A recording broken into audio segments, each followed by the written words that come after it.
In the bustling road at the city center, everything was functioning as usual, except for the short-circuiting traffic lights. No big deal. A boy stood in the middle of the street, surveying the unfamiliar landscape. As he looked around, questions flooded his mind. Where am I? Noticing a bus passing by, he glanced at his reflection in the window, staring at a face he didn't recognize. Who am I? What was my name again? He wondered. As he didn't know his name, we would call him Kang. He noticed something written on his clothes and glanced down at his attire, realizing he was dressed in a military uniform. Panic surged through him as he realized he couldn't remember anything. The blankness of his memories threatened to consume him. A sharp ringing echoed in Kang's ears, yanking him back to the moment. Without thinking, his fist clenched. Before he could grasp what was happening, he delivered a powerful punch to a nearby tree. The impact was immense, shattering the trunk and sending it crashing to the ground. Onlookers stared in shock, their eyes wide with disbelief. The strength he displayed was unreal, and for Kang, it was a complete mystery. He had moved instinctively at the sound ringing in his ears. He had no idea where this power had come from. As the crowd stood in stunned silence, a voice suddenly broke through the air. "Nice to meet you, Agent." Surprised by the voice, Kang looked around to locate where the sound was coming from. The voice told Kang that it was the AI combat support system implanted in his body. Startled, Kang blinked in disbelief, repeating, "Implanted in my body." The voice confirmed and told Kang it was indeed embedded within him. Confusion flooded Kang's mind, and questions quickly followed. "Where are we? What year is it?" The AI responded, "Based on the analysis of the banner in your field of vision, it appears we are in Seoul, in the year 2024. The AI informed Kang that it was a military AI model from the year 2082. Kang was confused, hearing that the AI was from 2082. He couldn't understand how that was possible. He asked the AI if he had been sent from the future to the past. The AI, seemingly aware of Kang's thoughts, responded calmly, "According to my data, my memory has been reset, and I cannot retrieve any prior activity information." Hearing this, Kang realized they shared a strange connection. The AI in his body had also lost its memory, just like him. Their conversation was suddenly interrupted by the chaotic screech of malfunctioning traffic lights. A truck driver, cruising calmly moments before, saw the dead signal and panicked. He slammed on the brakes, but it was too late. At the same moment, a red car came speeding toward the intersection. The truck couldn't stop in time, and the car veered wildly, careening onto the pedestrian sidewalk. The AI instantly sent Kang a warning message about the approaching accident, urging him to dodge it. Kang froze in place and looked back. The car collided with a metal rod. The force of the crash sent the rod flying through the air like a projectile. The AI warned Kang that a dangerous object was approaching. Kang barely moved his body in time and dodged, but behind him, a young man wasn't as lucky. The metal rod impaled his stomach, and a blood-curdling scream erupted from the scene. "There's a metal rod stuck in that person's stomach!" someone shrieked. Kang's heart raced as he looked at the injured man. A bystander shouted in panic, urging others to call 911 quickly. A man knelt beside the injured boy on the ground and asked, "Are you okay, sir?" Amid the chaos, flashes of red and blue light flickered in Kang's vision. Shocked, Kang wondered, "What is that?" The AI explained that it was a projection from the Visual Assist device, an AR lens feature. Kang thanked the AI, realizing that thanks to it, he had dodged the danger easily. But his voice started trembling as the gravity of the situation hit him. An innocent civilian might die in 5 minutes. Kang realized it was impossible to get the man to the emergency room within 5 minutes, and asked the AI if there was any way to save him. The AI suggested performing emergency field surgery. Shocked, Kang responded that he couldn't do that. Panic surged in his voice as he stared at the injured boy. The AI reassured him, and told him that it could perform the surgery. The AI told Kang that first they needed to assess the patient's condition. The patient's condition. Hearing that, Kang's mind raced. Panic surged as he stared at the injured boy. Questions flooded his thoughts about the AI's unexpected abilities and what was happening. But this wasn't the time to dwell on them. There was no room for hesitation. Someone's life was in his hands. He approached the boy, assessing the deep wound which looked like it would need major surgery. He asked the AI if it could really do it. The AI confidently replied that it had identified the necessary tools. If they have a needle, thread, a small knife, and disinfectant, the surgery can be performed.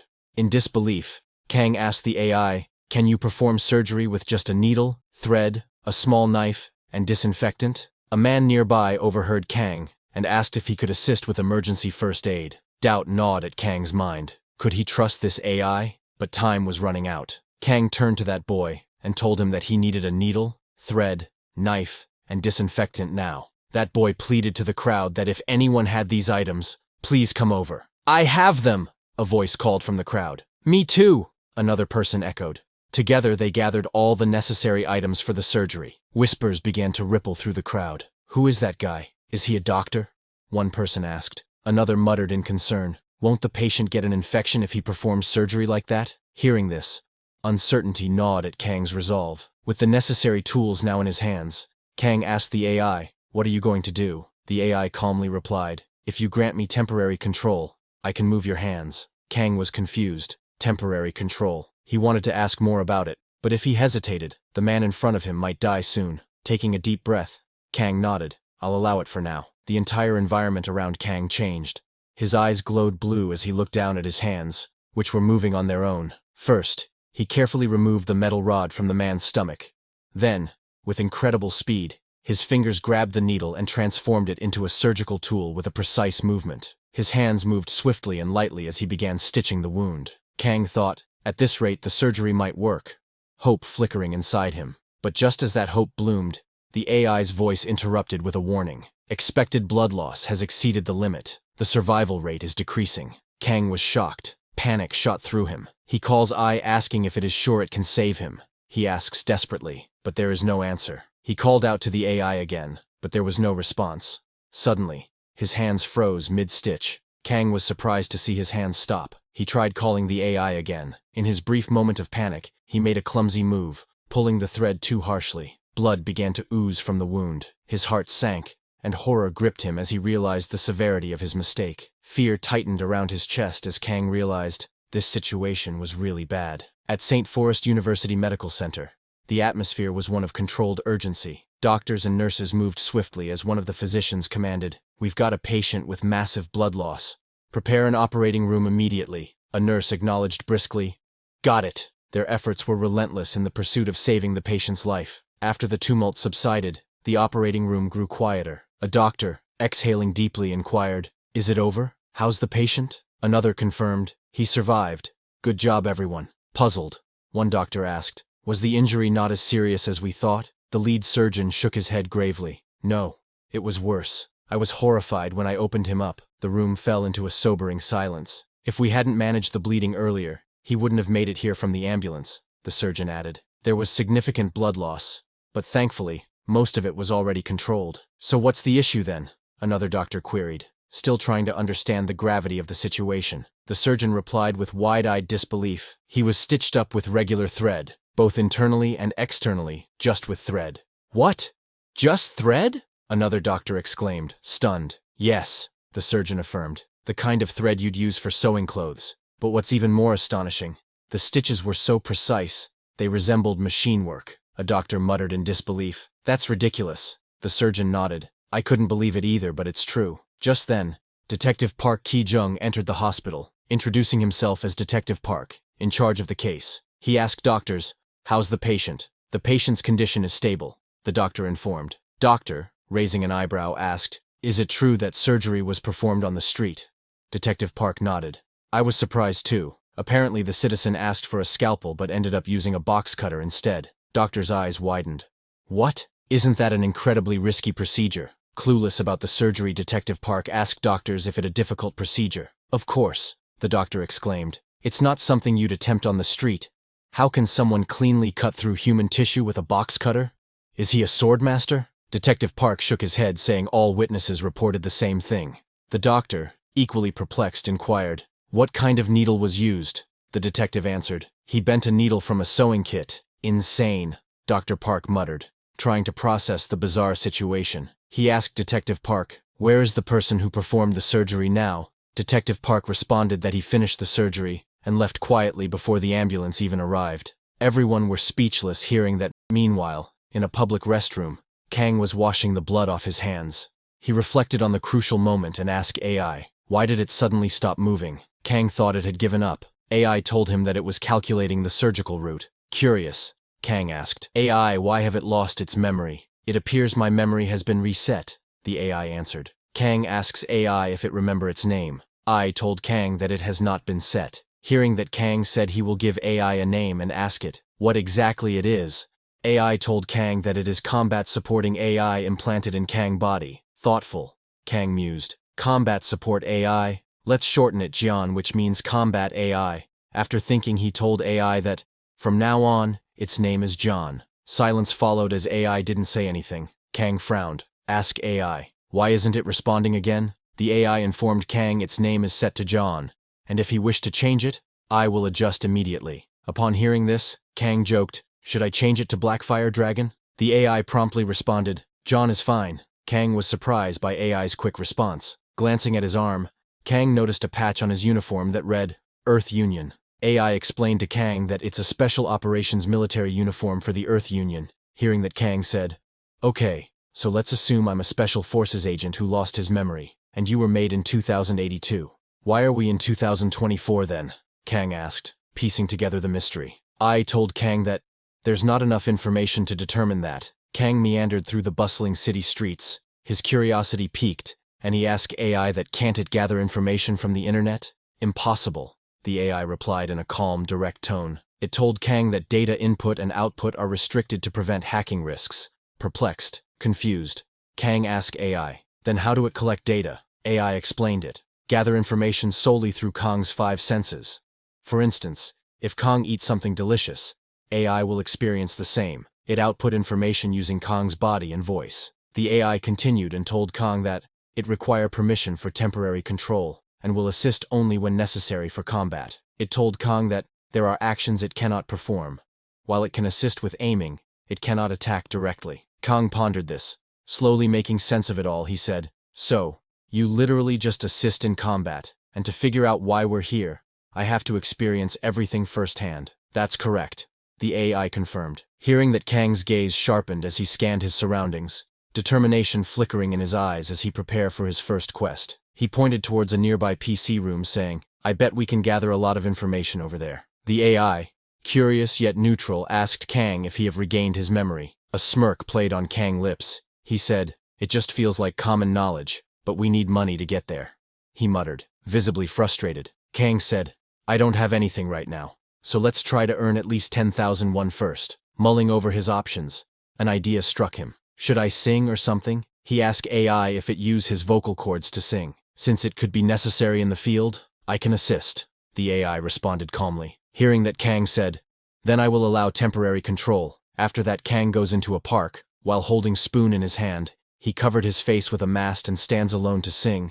He raised an eyebrow and said, you've really got everything prepared, even down to the spoon. Is singing really that necessary in battle? AI explained that it's designed to boost morale among soldiers on the battlefield. The AI explained steadily. Kang sighed, a mix of amusement and disbelief coloring his expression. I suppose that makes sense. But why here, in a park? Pointing at a loud band group, he asks, how am I supposed to outshine those singers over there? The AI paused, carefully choosing its words. It told Kang that if he demonstrates superior skill, he will draw attention. Kang imagined people making fun of him and said, in a different way, attention would be guaranteed. He shook his head, muttering, hey, John. Yes, the AI responded. Ready for instructions. Kang said, John, I know you're a great AI, but don't overdo it. You might just make me look foolish. AI ignored him and announces that the show begins. Kang, before starting, grabbed a cardboard box.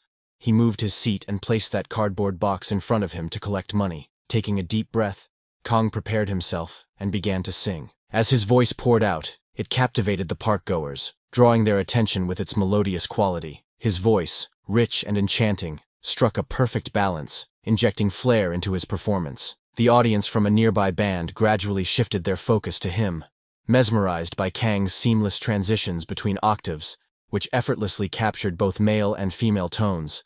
Kang makes a pose and asks AI if this pose is all right. AI told Kang that engaging the audience is essential. His tone is incredible, someone in the crowd exclaimed, their eyes alight with admiration. Another added, but why does he keep starting from the middle of the song? Kang coughed lightly, a hint of embarrassment in his demeanor. The song was collected on the street today, so we don't have the beginning or end, the AI admitted, almost apologetically. Despite the unconventional start, Kang's performance gathered momentum, and his makeshift collection box began to fill with cash. AI informed Kang that minimum operational funds are secured. The exhilaration surged through him, energizing his performance. With a final, impressive flourish, he concluded his impromptu concert and swiftly exited the park, leaving behind an audience clamoring for more. Their cheers echoed as he disappeared into the distance, a grin spreading across his face. Outside, Kang, looking at the money he got, calls John the AI and asks it that, if they go to a PC room, it will be able to find a lot of information about the Earth Federation, their purpose, and everything else. But what if they can't find anything? Doubt crept into his voice. I, in calm and reassuring tone, told Kang that the priority is to infiltrate the local environment discreetly and blend in naturally. Afterward, they must find a way to contact the command center. Discreet infiltration, Kang repeated, mulling over the AI's words. As he scanned the area, his eyes landed on a notice board outside a nearby PC room. As he goes towards the PC room, a sign caught his attention. Hiring at PC room. Need ID and resume. Experience preferred. A small grin spread across Kang's face as a plan began to form. Kang's eyes lit up as he exclaimed, I found a way to infiltrate discreetly. They even provide food for employees, AI told Kang. If he can successfully infiltrate the PC room, they will solve both their information gathering and food supply problems. It urged Kang to apply immediately. Kang, while going upstairs, nodded with a resolute expression that he will ask if they can stay there temporarily if he get the job, as they need a place to sleep tonight.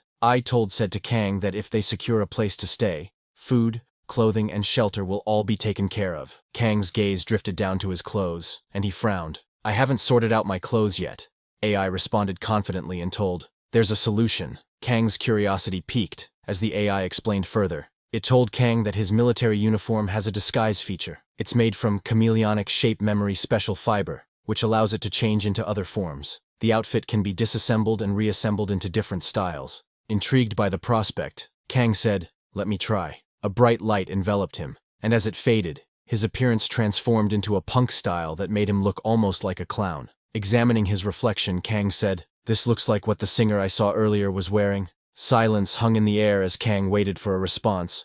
Feeling a bit self-conscious about his appearance, Kang asked AI, why isn't it saying anything? His voice carrying a hint of tension. Suddenly, two mans enters the PC room, and while walking upstairs, one guy points at other guy's clothes and said, even if it's just a neighborhood PC room, what are those clothes? Other laughs, saying it's losing. But suddenly both of those guys noticed Kang in his weird outfit standing on the stairs. Both of them were shocked seeing Kang and his clothes. Kang looks at them with a serious expression, clueless about their reaction. Those two approached, their steps quiet, eyes avoiding Kang. They passed by without a word, heading upstairs. They were freaking out because of Kang's clothes. Seeing them going while avoiding Kang said, they look like they're freaking out at my clothes. Concerned about creeping in, that's a possibility, the AI confirmed. Why are you freaking out too? Kang muttered, annoyance mixing with his embarrassment. I quickly refocused and said, it will reassemble Kang's clothes, and activated the transformation feature on his outfit. After a quick adjustment, Kang looked down again and asked how about now? Perfect, the AI responded enthusiastically. It told Kang that wearing a cap was an excellent choice as a special agent. Renewed confidence surged through him as Kang set off, heading toward the PC room with purpose. As Kang entered the bustling PC room, his eyes swept across the space. AI starts scanning the PC room. It quickly delivered an analysis that 96% of users are engaged in gaming.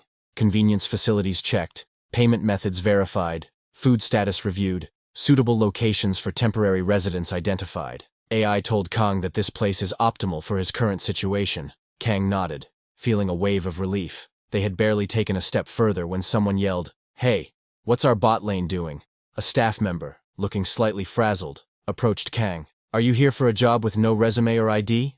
The staffer asked, his voice tinged with irritation. Yes, Kang replied, maintaining his composure. The staff member sighed. How presumptuous. He asked to write his resume on the paper and just bring his ID tomorrow, explaining that he had been covering for a missing employee, so he haven't had time for anything else. Kang nodded understandingly. The staff member, looking at Kang, muttered, not bad, but you didn't come here just to sit around and slack off, did you? You've got a nice face, but you look like the type who could only cook instant ramen. He asked Kang if he can handle a frying pan. They sell food here, so he need to know how to use one. I told Kang that it'd have field tactical cooking skills for soldier condition management. I can handle it, Kang replied, his voice steady with confidence. Oh really? The staffer raised an eyebrow, still unconvinced. He then asked Kang come over here and make some fried rice. Sure, Kang agreed, stepping behind the counter. Just as he was about to begin, a customer shouted, "Is there a honeymoon seat?" "We don't have that," the staff member quickly replied, turning back to Kang.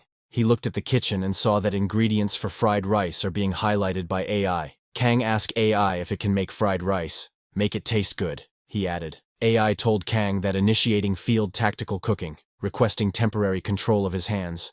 "Control granted," Kang replied, feeling a strange sense of liberation as he relinquished control. Instantly his body moved on its own, his hands working with a precision and agility he hadn't anticipated. Immediately he opened the fridge for the ingredients, placed everything on the table. Kang's body was moving on its own. It was as though his body instinctively knew how to cook. The staff member who was working heard some sounds and looks back and was shocked seeing Kang cutting vegetables like a machine. Staff member watched from the side, dumbfounded. He thought Kang would just stir-fry some frozen rice, but he was astonished seeing that Kang cooking from scratch. And at this speed, Kang's hands moved so quickly that the staff member could barely keep up. "It's done," Kang announced, placing the finished dish on the counter with a flourish. The staff member started, his eyes wide as he couldn't even see his hands. He fought to maintain his skepticism. He muttered that fast hands are good, but if it doesn't taste right, all that speed means nothing. He cooked it too quickly. It's bound to be underdone.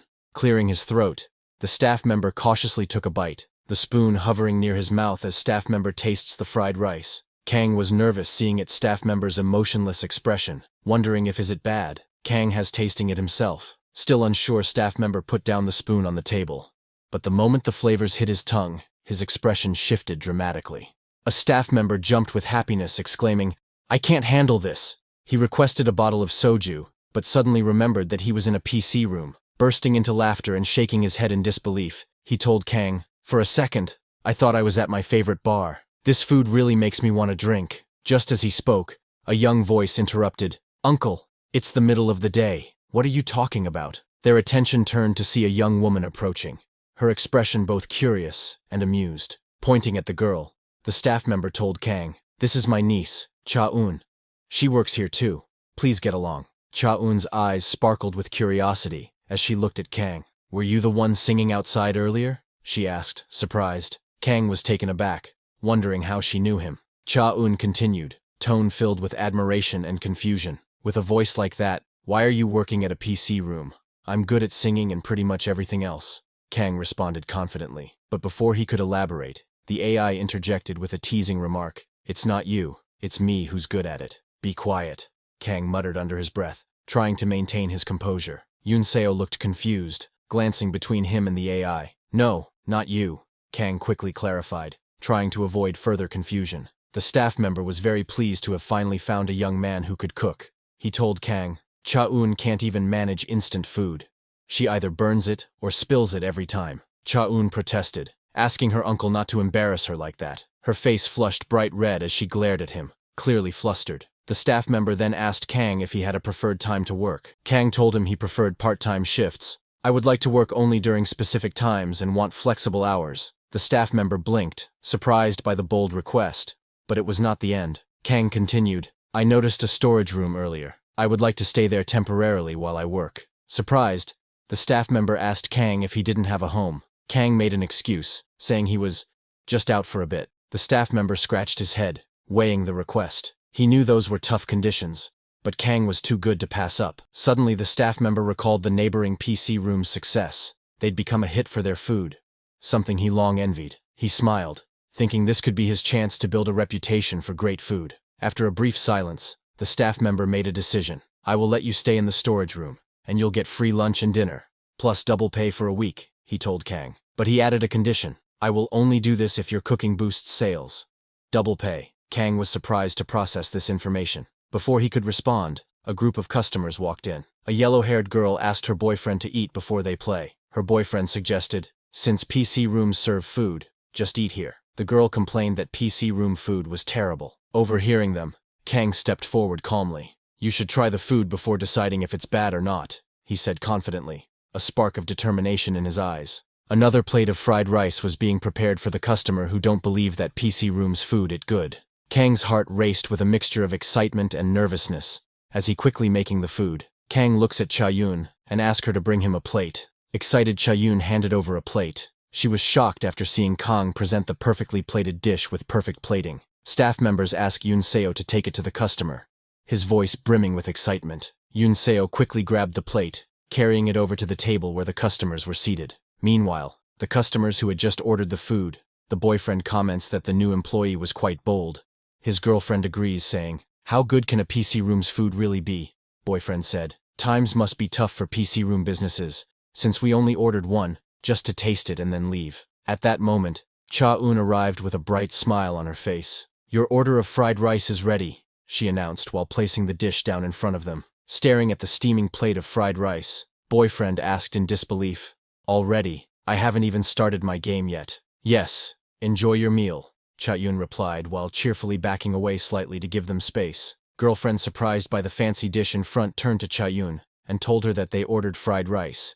Excited, Cha-eun told them that it's fried rice which they ordered. The group exchanged glances, their skepticism still palpable. Slowly, they picked up their utensils, and with hesitant expressions, they took their first bites. Suddenly, a rush of flavors ignited a craving that overwhelmed them, a rush of dopamine flooding their brains. It was as if they had transcended reality, losing themselves in the ecstasy of the moment. They could almost see themselves indulging, working hard to lose weight, but then getting a roasted chicken and eating it secretly while hiding, envisioning a future where this was a frequent treat.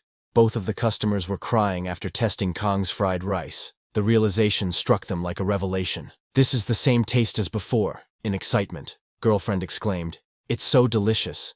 This place is definitely a fried rice hotspot." Boyfriend's eyes widened, said, "Let's order one."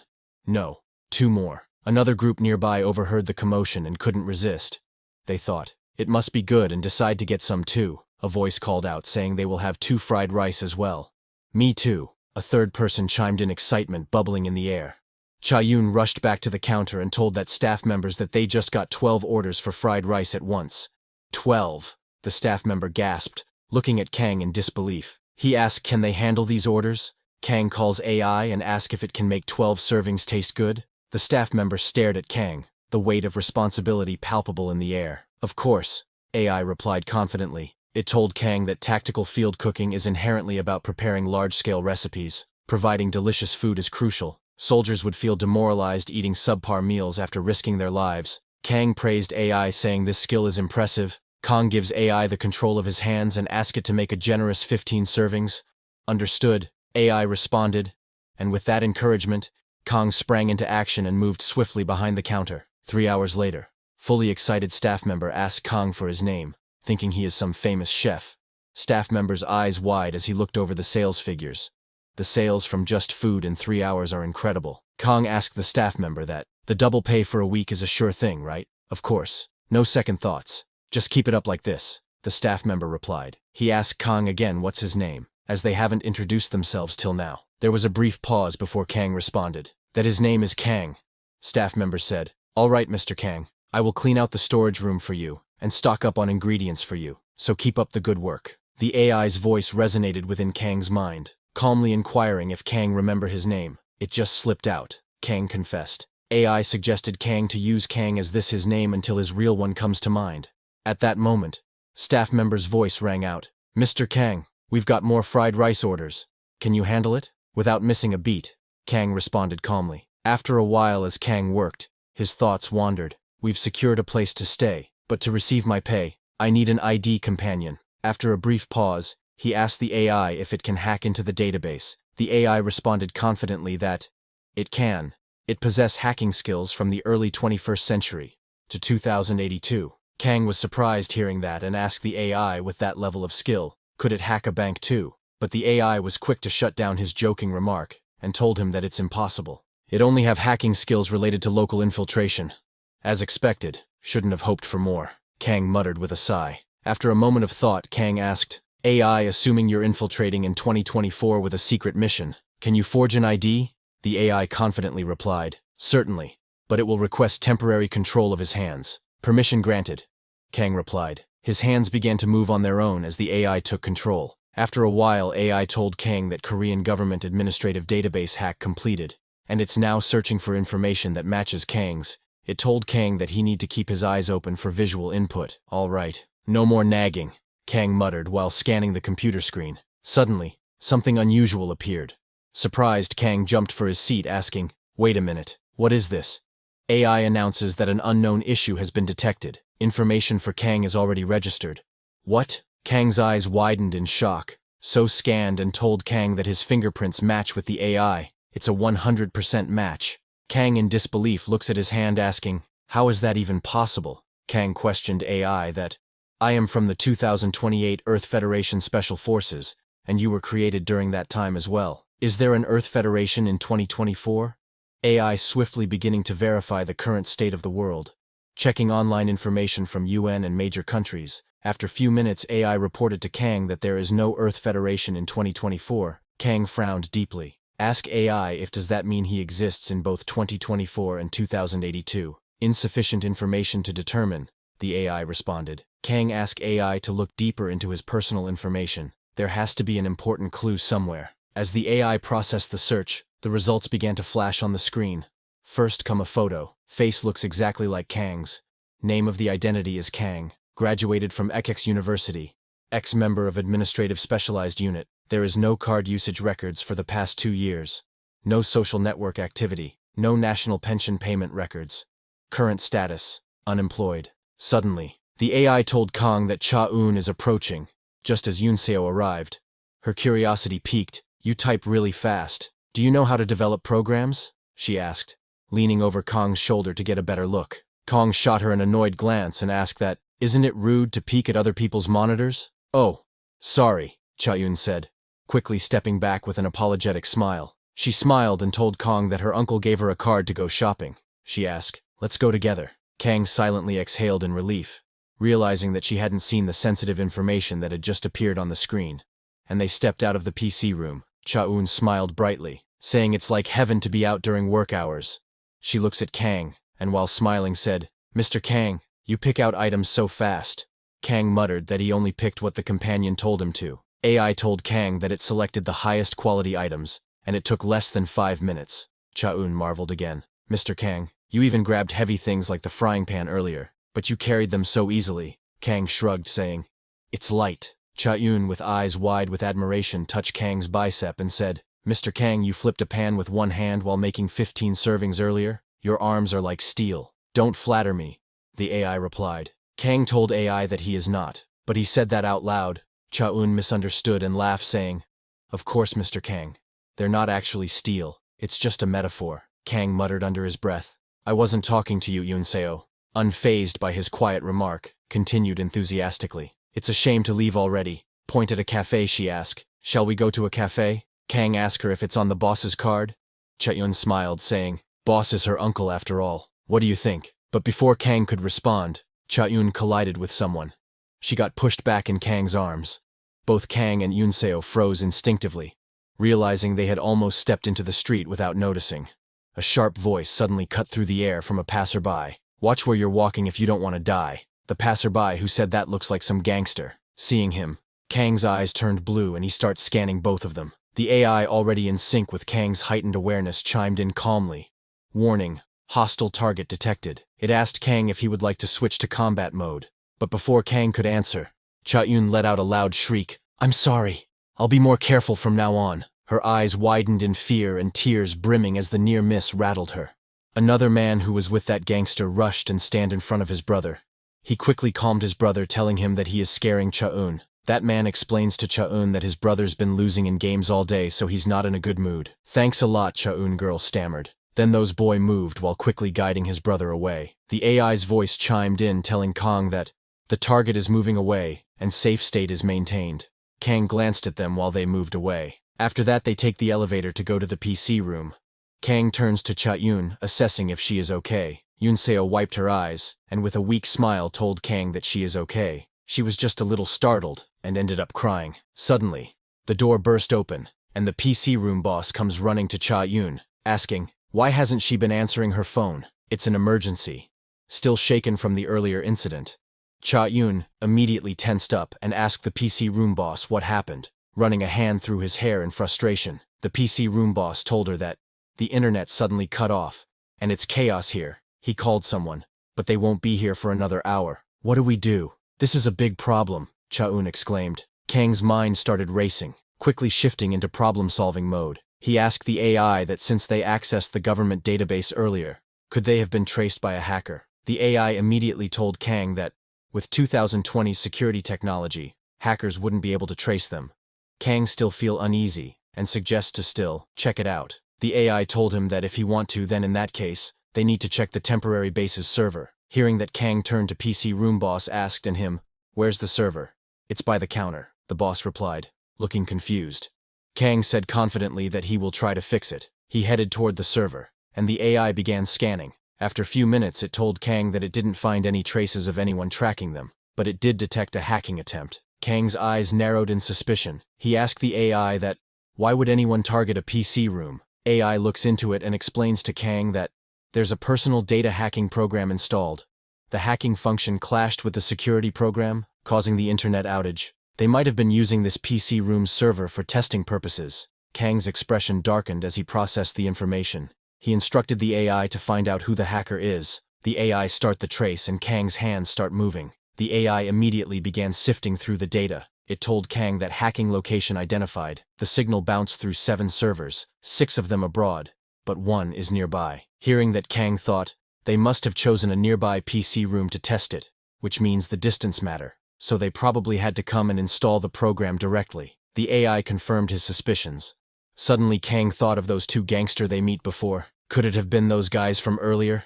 Kang muttered. Suddenly one customer shouted angrily, "I got disconnected right in the middle of my promotion match." Kang glanced at the chaos in the PC room. Cha-eun, trying to calm the situation, nervously offered to extend that customer time for free. "That's the least you could do." "I could have won," the customer snapped, still clearly irritated. Kang took stock of the rising tension in the room and asked the AI if it have a solution. The AI suggested Kang to offer them food. The more underdeveloped the area, the more effective this tactic. A system window opens up in front of Kang, and the AI asks him to select one from the list of simple battlefield snacks. Scanning the list quickly, Kang made a decision and decided to go with number 3. When Kang choose, the AI told him that he have chosen the snack with the lowest ingredient cost. "It's excellent choice." Kang asked the AI to just be honest and admits that it like money. The AI responds that it don't understand what he means. "Never mind," Kang said, "and get ready to make that snack." While Cha-eun was struggling to deal with that customer, crying and apologizing, Kang completed making the snack.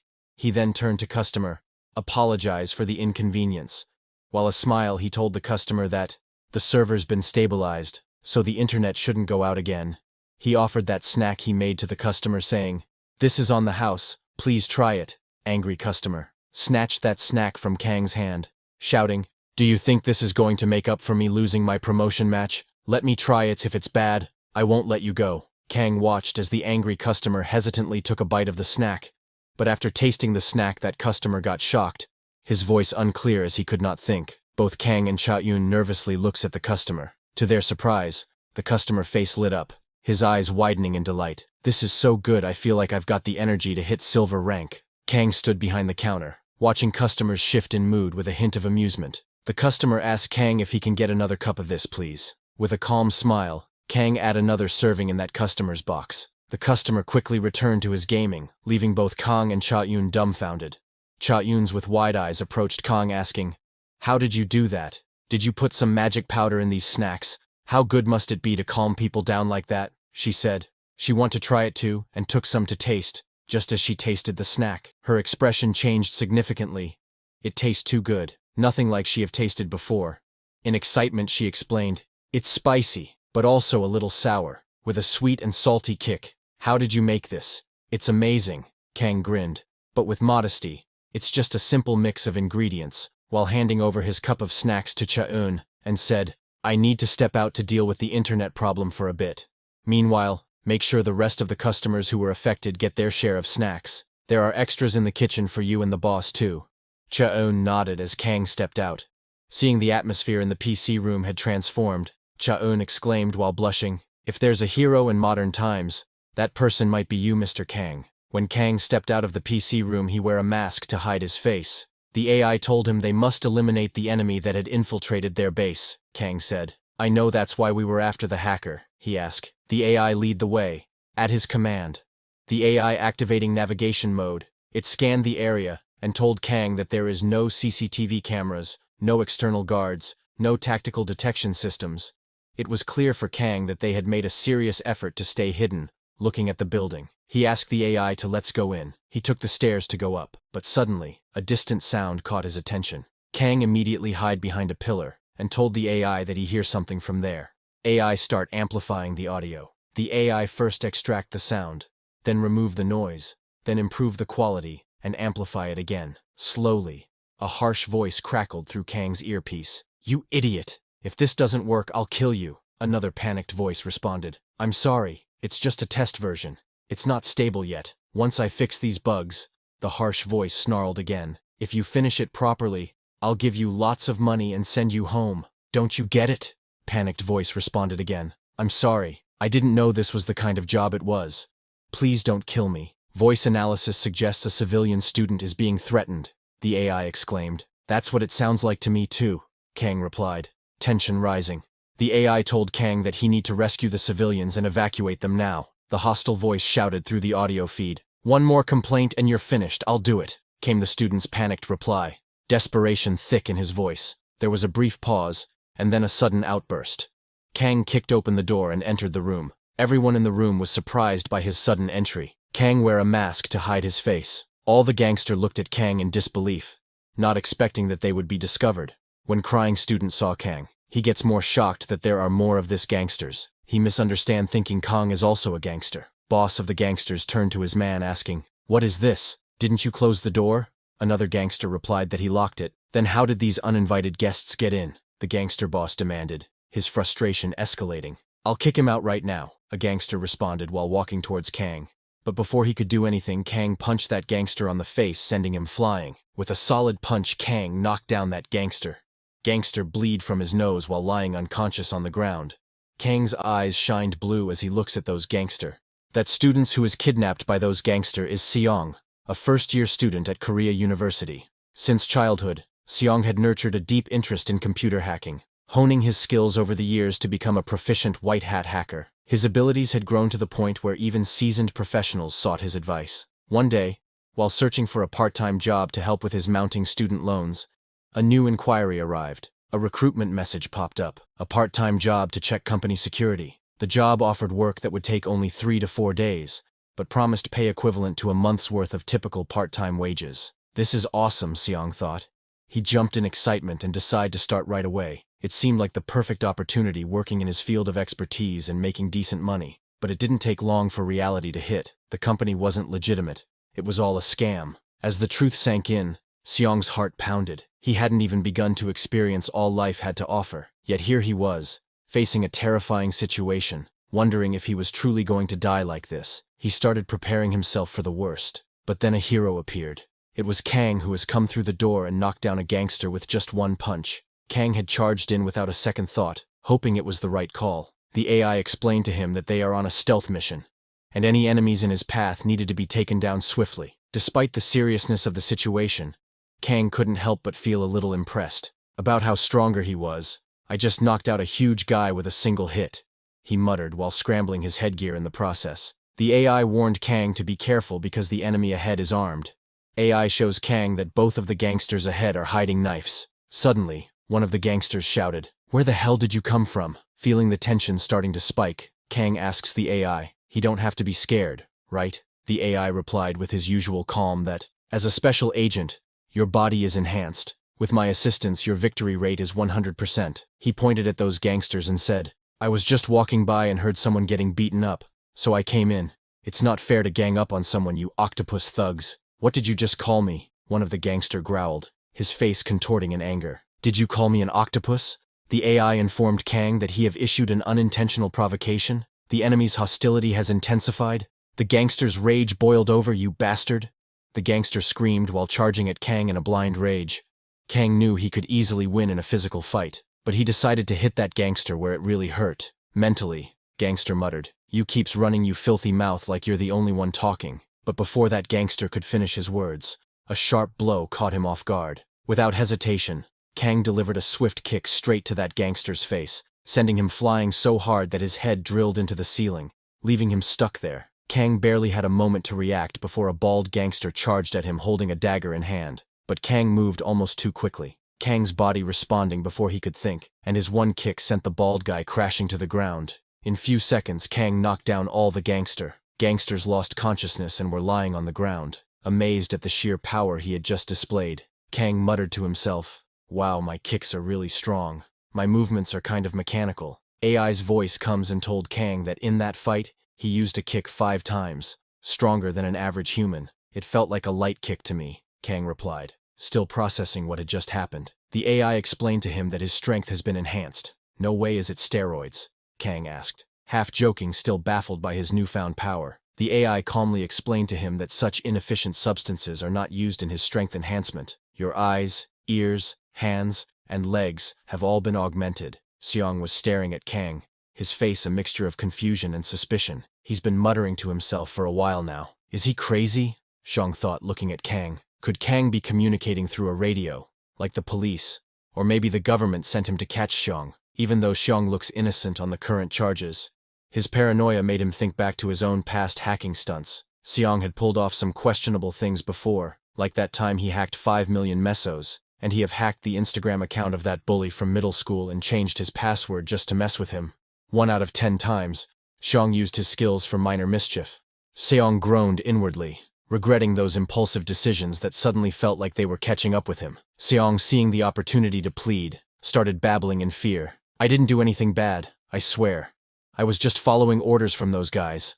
I'm really a good person. Please let me go." His voice shook, full of desperation. Kang raised an eyebrow, genuinely confused seeing Seong plead, as no one even accused him of anything. The eye told Kang that there's a 90% probability Seong is telling the truth. He's likely a white hat hacker. Kang asked the AI if it can tell that apart. Seeing Kang still talking in the air, Seong blurted out, "Seriously, mister, you're still communicating via radio right now?" Ignoring his outburst, Kang focused on the AI's analysis. The AI explains to Kang that it have a skill to read facial expressions and behavior, helping assess the credibility of captives. The more pressure is applied, the more accurate the results become. "That's impressive," Kang admitted, but glancing at Seong, who was trembling visibly, Kang asked the AI, "Doesn't Seong look like he's lying?" The AI quickly responded and told Kang that the analysis shows a 90% chance that Seong is telling the truth. Kang smirked and said out loud, "There's a 10% chance that he is lying, right?" Kang was spot on, as Seong panicked hearing Kang's words. Kang asked him why he's here. Seong sighed heavily and explained to Kang that he was tricked into taking a part-time security check job, and now he have been stuck here for 3 days. Kang raised an eyebrow, suspicion creeping into his voice. Seong continued, "Those guys are really bad people. They were planning for me to keep doing bad things for them even after this job." Kang asked him what kind of things they were planning. "Stock manipulation." Seong shrugged as though it was the most ordinary thing in the world. "Them?" Kang asked in surprise, as they don't seem smart enough for that. Seong told Kang that they made him create a comment manipulation program for stock forums, and they went to nearby PC rooms to install it themselves. There was a brief pause as the Kang muttered, connecting the dots. "So they're involved in a stock manipulation scheme. He suspects that there's probably someone else behind them.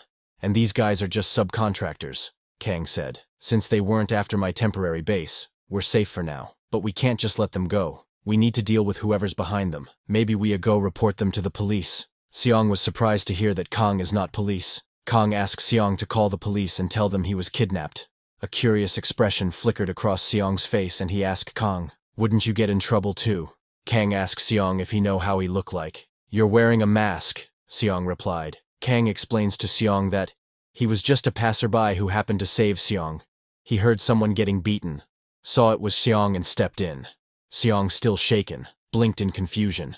Kang stands up and turns to walk away, telling Seong he is leaving now. "You're leaving?" Seong asks. Kang stammers, "Am I supposed to just wait for the police?" Seong explains, "That's not what I meant." He hesitated, glancing at the unconscious gangsters, and asked Kang that, can he hit these guys a little too? "Why ask? Just hit them," Kang said. Seong told him that he want to hit them. "But what if they wake up?" Kang reassured Seong that they won't wake up. They won't even be able to block your punch. Feel free to hit them. "Really?" Seong's eyes lit up hearing that, a mix of excitement and hesitation flooding his face.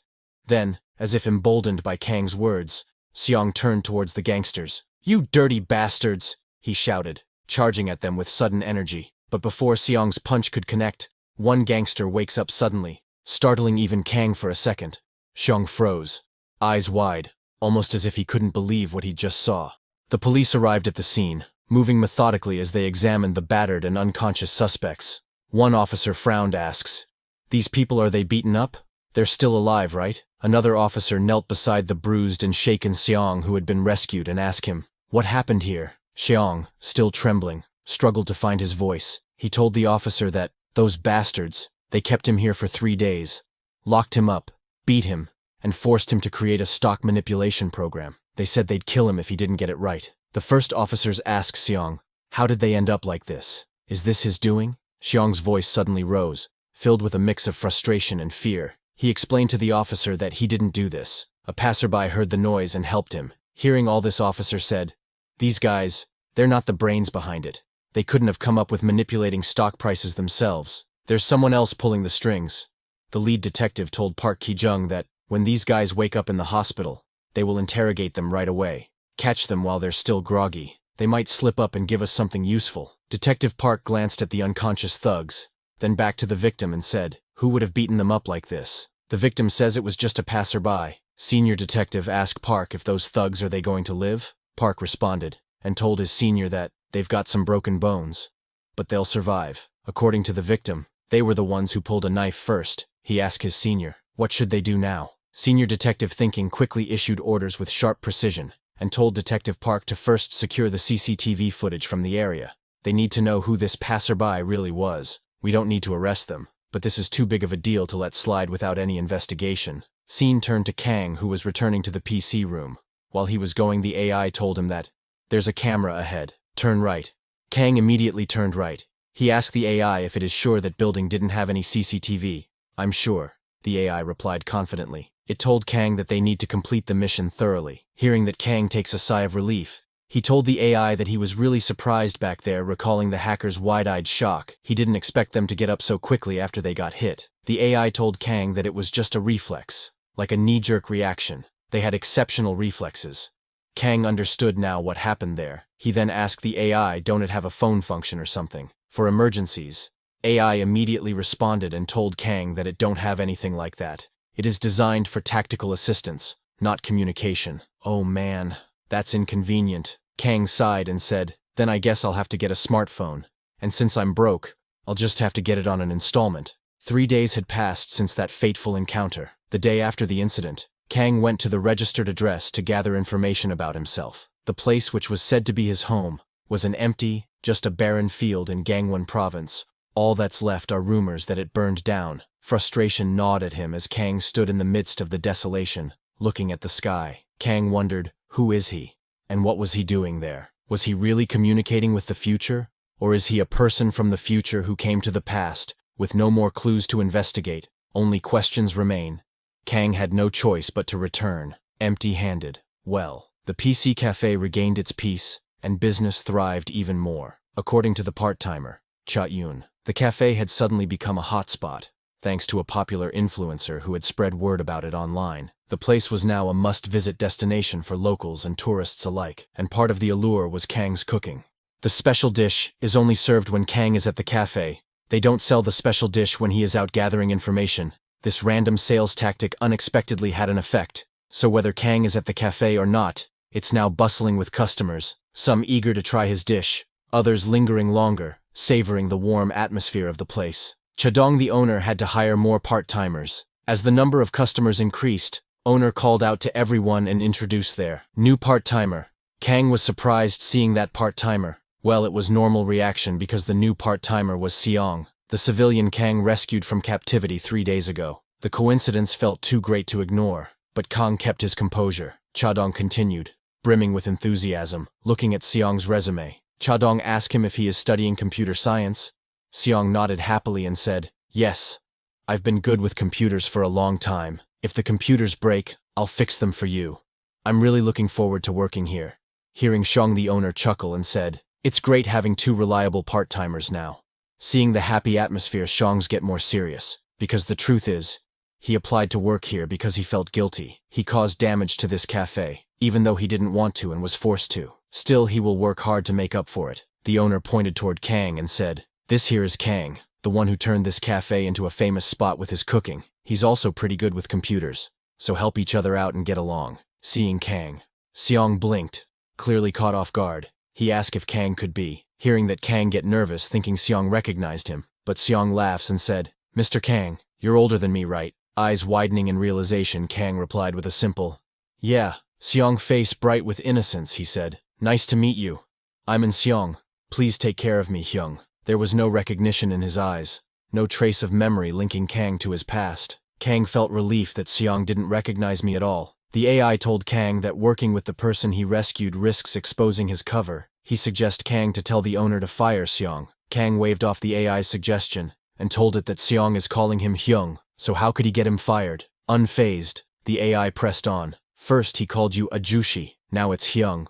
Kang ignored the banter and shook hands with Seong, saying he is looking forward to working with him. After some time, Kang was in the market. The AI scanned over the shopping list again. After double-checking today's the AI told him that all purchases are completed and receipts are safely kept. While walking, Kang said, "John, you seem particularly meticulous about money and food." AI immediately responded and told Kamji that managing money is essential. He continues for 5 minutes and explained Kang what it is meticulous about money. Hearing all that, Kang told the AI that managing resources is useful, but shouldn't the real joy come from simply enjoying good food? While he was talking to the AI, but suddenly the AI sent Kang a warning message after detecting a fire hazard. Kang glanced around but saw nothing. His brow furrowed in suspicion. He muttered, "Gene, you're just pretending to malfunction to change the topic, aren't you?" But the AI's voice was insistent, telling Kang that it's dangerous.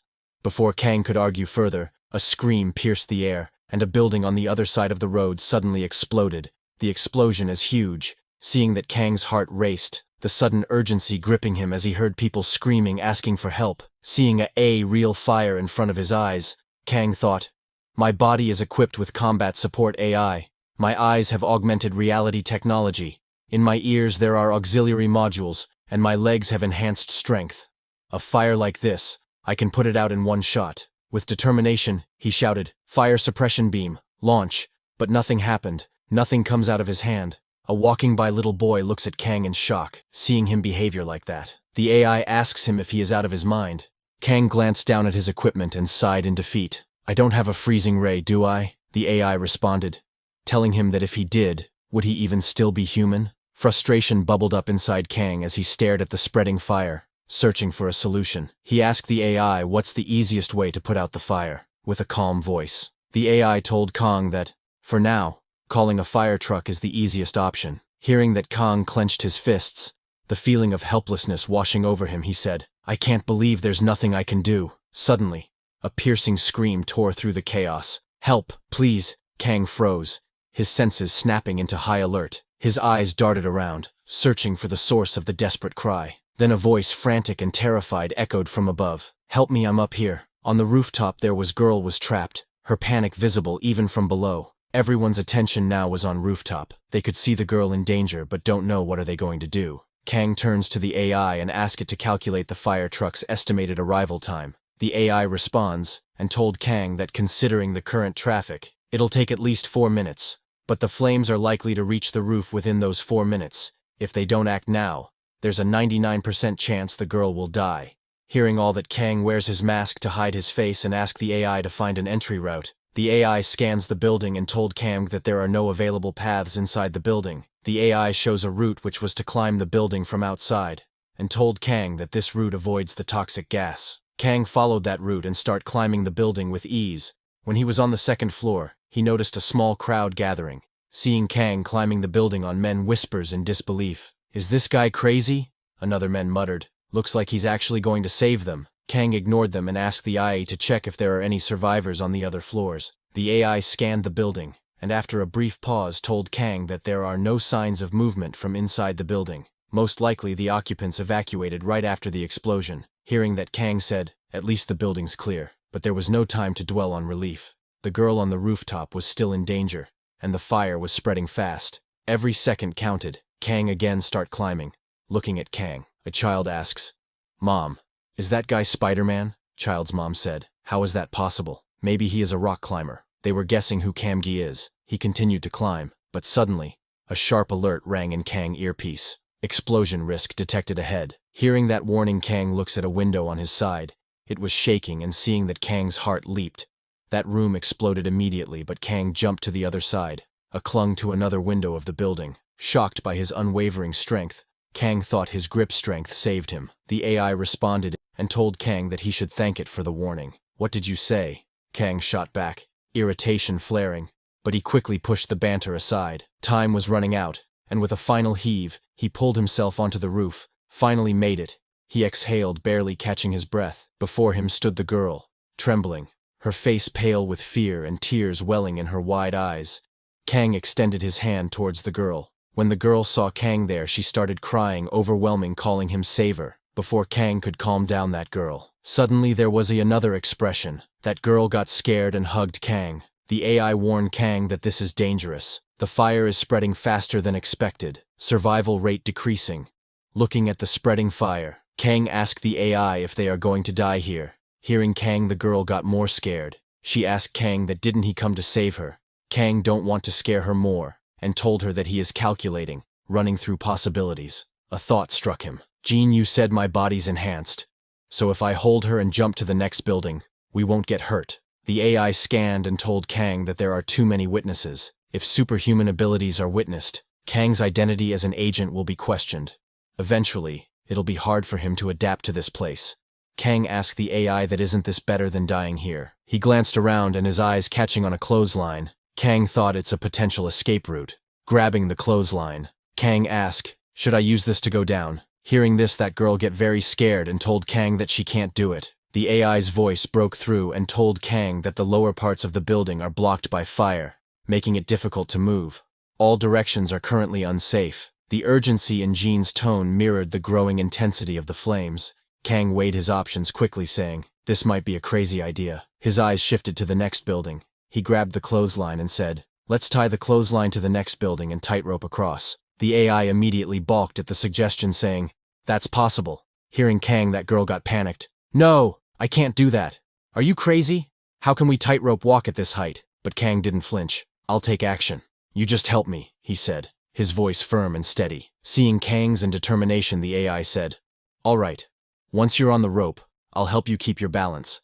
Once the ropes are tied together, throw them across as I can assist you with movement." Looking at the rope, Kang asked the AI that wouldn't it be better for it to control the throw. AI responds and told Kang that since throwing actions are similar to attacks, it can't take control. Kang was securing the rope to the building. He taunts the AI that it can cook but can't help with combat actions.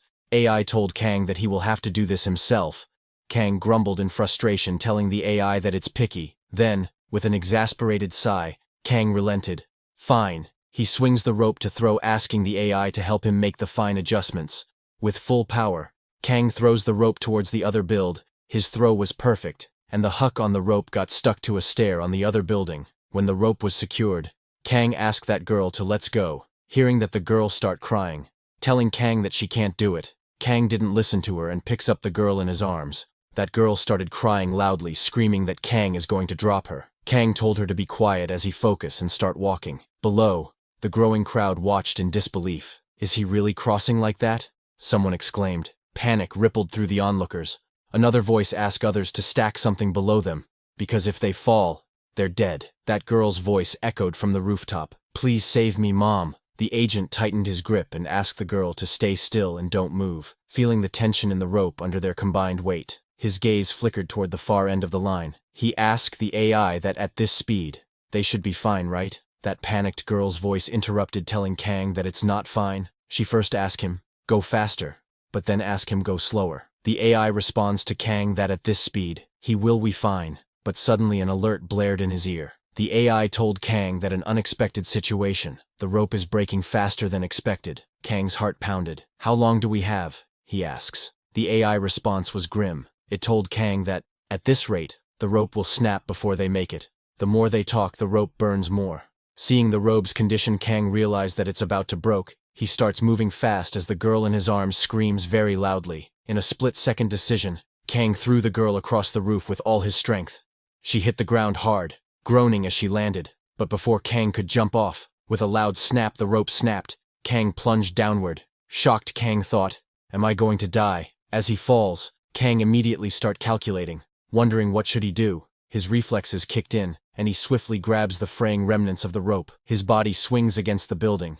and with a sharp maneuver, he steps on a board, and then jumps from it, and begins to climb back up. He runs on the building wall with the help of the rope. People who saw him were shocked that he is alive, and is running along the building walls, scaling the structure with ease. Kang reaches the rooftop and lands gracefully, looking like a badass. But inside, Kang was very scared. He really thought he was done for. That girl hit her head and was rubbing it. Kang asked her if she is okay. Seeing Kang, that girl screamed that it's a ghost.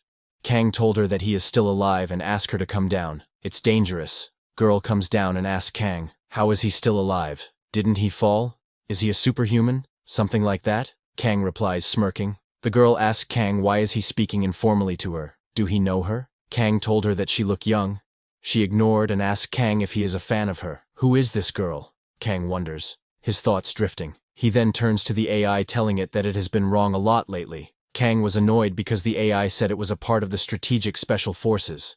So he trusted it. The AI responds and told Kang that it don't know people use flammable material on the building's exterior. Angry Kang asked the AI that does saying I don't know solves anything. But suddenly that girl interrupted and calls Kang saying, by the way, mister, you're the internet cafe chef, right? Kang narrows his eyes in shock, wondering how did she know. Meanwhile, the fire is finally under control after the fire brigade arrived. But videos of Kang's daring rescue have gone viral, and once again, Detective Park finds himself involved in the case. He scratches his head. He could not understand how connected the rope to that ledge, and crossed from there to here. And while carrying a person, he wonders if the man who saved the girl is a rock climber, or some sort of tightrope expert. Park's partner glances at him. He asks Park if there's any clue who this guy might be. Park shakes his head, frustrated because nobody knows. The only clue they have is a plastic bag near the building. Detective Park suspects that, if that man saved someone, he probably used both hands and feet, so they have to put the bag down somewhere. Did the tightrope master leave it behind? Park's partner muses. That's one possibility, Detective Parks replied. Officers open the bag, finding only items used for cooking. Among them is a receipt, but it's wet and torn, barely legible. Detective Park's partner saw that the store name is visible, and asked Detective Park should they check the CCTV. Detective Park frowns. Do we really need to go deeper into this? They are not criminal, and if the fire was caused by an electrical issue or a gas leak, it's not even our case to investigate. Just as Detective Park was beginning to piece things together, he received a call from his senior. Annoyed, Park picked up the call and asked why. His senior asked Detective Park what do he mean by why. Detective Park told his senior that it's because he is always cutting into their vacation time. Senior told Detective Park that they are in deep trouble. Annoyed, Detective Park said, why? We're always in deep trouble. Is it not just a short circuit or gas leak, but arson? Senior told Detective Park that they were still gathering information, but there was already one reported death on the 3rd floor. The news frustrated Park and his team since they had hoped there were no casualties. Park sighed and said, I'll start the investigation right away, beginning with finding the tightrope master. Meanwhile, Kang and the girl were seen leaving a public bathing station. That girl felt completely refreshed after a long bath, her face bright and content. In contrast, Kang was visibly irritated. Not only had he saved her life, but now he had also been forced to pay for her spa day. With her wide puppy dog eyes, she glanced up at Kang, asked that don't he feel any sympathy for her? She just lost her home, she don't have any parents, and she have nowhere to sleep tonight. But Kang don't fall. That girl then shifted to a more serious tone and said, I really mean it when I said that I'm alone. I took out a student loan to register for college and was planning to slowly work part-time. But now, I don't even know how I'm going to survive. Kang gave her a sideways glance and said, didn't you just say something about getting a part-time job? Then go to work, she groaned. My house just burned down. How am I supposed to start working right away? Kang, fed up with her theatrics, turned and began walking away, knowing she was just being dramatic. Desperate, the girl called after him. Wait, mister. Isn't your internet cafe hiring part-timers? She hurried after him, clinging to his arm and pleading, please, let me join. I need a job. Kang brushed her off, telling her to talk to the boss herself because he is just a part-timer too. Girl then asked Kang to let's go together and hand in her resumes. After some persistent begging, Kang finally gave in with a sigh, but he then asked her how did she recognize him. The girl smiled proudly and told him that she always go to that internet cafe because of her job. Confused, Kang asked her what job. That girl explained that she is great at streaming games online. People call me the streaming queen, since she don't have a computer at home. She always stream from the internet cafe. Kang fired off a rapid series of questions. Are you pretty? He asked. Am I not? Girl replied. Are you good at games? He asked. No, she replied. How many subscribers do you have? He asked. 30, she replied. Hearing that she is not a good streamer, Kong said, let's go submit your resume. The girl beamed with excitement, as if the burning house was already a distant memory. As Kang and the girl entered the internet cafe, they were met with a surprised look from Cha-eun. Why are you so late? She asked, raising an eyebrow. Before Kang could answer, the girl flashed a bright smile and quickly introduced herself as Yoon, the new part-timer. Cha-eun, however, turned back to Kang and asked that wasn't he supposed to go get sauce? Why is he empty-handed? Kang shifted awkwardly. I lost it while watching the fire, he mumbled. Cha-eun burst out laughing, amused at the thought of Kang getting so excited by the fire that he misplaced his things. Kang shrugged it off, telling her to deduct it from my wages. Suddenly, Jeon, the AI embedded within him, interrupted. She told Kang that based on its analysis of Kang's field of view, it is highly likely that many people filmed the fire incident. It told Kang that they need to search the internet and gather information from what the witnesses saw. Without another word, Kang made his way toward the PCs, while the streamer spoke with PC room owner about the part-time job. As Kang combed through the web, it didn't take long for Jean to find the viral video of a tightrope climber hero saving a beauty from the flames. Kang was surprised to find that the clip had been reposted countless times. Jean told Kang that judging by the reaction, it's spreading quickly online. Hearing that, Kang grimaced and asked the AI to hack into the internet and delete those videos. The AI responded flatly, telling Kang that it don't have such hacking skills. Kang asked it why not. The AI again reminded Kang that it's combat support AI. Kang's annoyance flared. What do you mean? Didn't you hacked before? The AI told him that it was only for identity manipulation. Kang told that AI that it's useless, since he already have an identity. The AI said, I have military-grade hacking defense capabilities, but there's no hacker attacks at the moment, so it can't show him. Meanwhile, Detective Park was watching the entrance of the PC room. After checking the CCTV of the convenience store, Detective Park arrived at the PC room. Detective Park was surprised to find that there's a tightrope master at this internet cafe. That's all for today, everyone. Before we wrap up, I want to extend a huge thanks to Lazar Lulian Daniel, Serial Louver, and Plu Turner, the new members of our channel. Welcome to the family, guys. We've recently launched a membership program here, where you can enjoy perks like early access to videos and soon, exclusive content just for members. You'll also receive custom badges and emojis to enhance your interactions. If you're interested, consider joining our membership to enjoy these benefits. Check out the link in the description to join. See you all in the next video.